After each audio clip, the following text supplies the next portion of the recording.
নিজেদের বাড়ির সামনে দাঁড়িয়ে আছি, ভেতরে যাবার সাহস হচ্ছে না। হবেই বা কি করি? কত বছর পর বাড়ির সামনে আসলাম। আজ থেকে প্রায় 12 বছর আগে এই বাড়ি থেকে পালিয়ে গিয়েছিলাম শুধুমাত্র অবহেলার কারণেই। আজ আবার ফিরে এসেছি। ফিরে আসার দুইটা কারণ, প্রথমত আমার দাদি অসুস্থ তাই, আর দ্বিতীয়ত সেটা না হয় রহস্যই থাক, বাড়ির ভেতরে গিয়েই না হয় পরিচয়টা দেই। আমার বাবারা 2 ভাই, বড় চাচার 1 ছেলে 1 মেয়ে। আমরা 2 ভাই, আমি আর ইমন। আমাদের কোনো বোন নেই। বাবা বড় বিজনেসম্যান। ছোট থাকতে কখনো বাবার সঙ্গ পাইনি। মাও নিজের সময় কাটানোর জন্য স্কুল শিক্ষক এর পেশায় নিযুক্ত হন। বাড়িতে আমি আর দাদি আর বড় ভাইয়া ইমন থাকতাম, আর কাজের লোক। চাচা চাচিরা বিদেশে থাকে।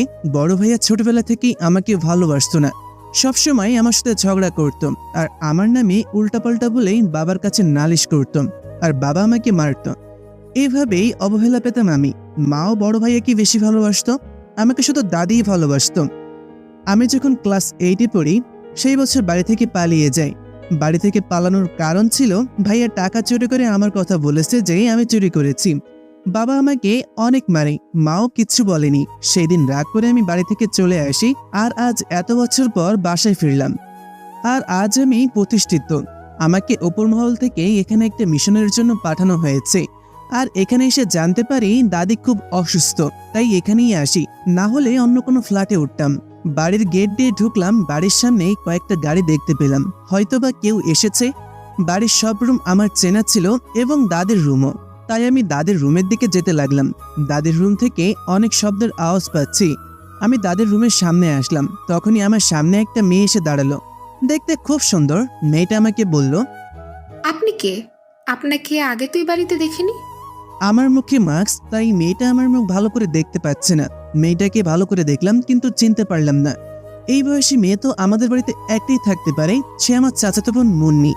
তাহলে ও কি আমার চাচাতো বোন? এটা ভাবতে লাগলাম। কি হলো, কথা বলুন। আপনি কে? কেন? অবহেলার পাত্র। মানে? সব মানের উত্তর হয় না। তখন মেয়েটা আপু আপু বলে কাউকে ডাক দিল। মুহূর্তেই আরো কয়েকটা মেয়ে এলো। এই মেয়েটা আমার থেকে বড় হবে। কি হয়েছে দিশা, এত ডাকাডাকি করতেছিস কেন? ও, তাহলে এই মেয়েটার নাম তিশা। তাহলে এই মেয়েটা আমার চাচাতো বোন না। আপু, এই লোকটাকে জিজ্ঞেস করেছি উনি কে, কিন্তু কোনো কথাই বলছে না। এই আপনি কে? আর আমাদের বাড়িতেই বা আসলেন কি করে?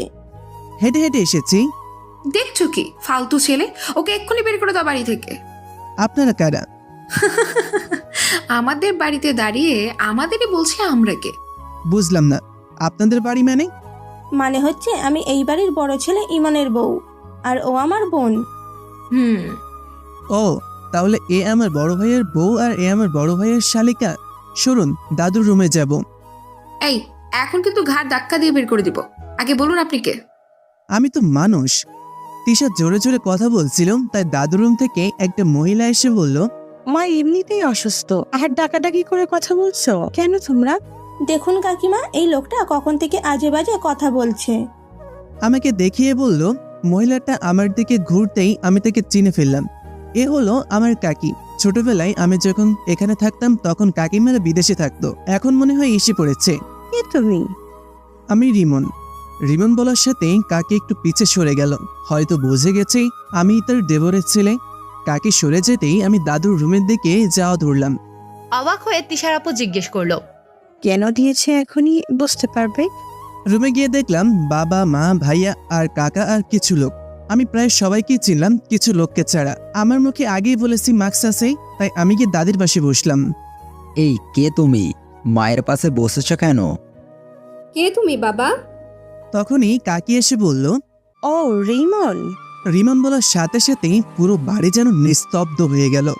মা বাবা দুইজনেই কাতর চোখে আমার দিকে তাকিয়ে আছে। পুরো বাড়িটাই চুপ হয়ে গেল। তিশা আর তার আপু কিছুই বুঝতে পারছে না। দাদু আমার হাতটা ধরে বলল, তুই আমার নাতি রিমন। দাদু, আমি তোমার নাতি রিমন। দাদু কোনো রকম উঠেই আমাকে জড়িয়ে ধরল। এতদিন কোথায় ছিলি দাদু ভাই? কত খুঁজেছি তোকে। এই তো আমি এসে পড়েছি দাদু তোমার কাছে। আর কোথাও যাস না দাদু ভাই। আমাকে চলে যেতে হবে। তোমার অসুস্থতার কথা শুনে আমি এসেছি। আমার আবার চলে যেতে হবে। আমি কারো বাড়িতেই অবহেলার পাত্র হয়ে থাকতে চাই।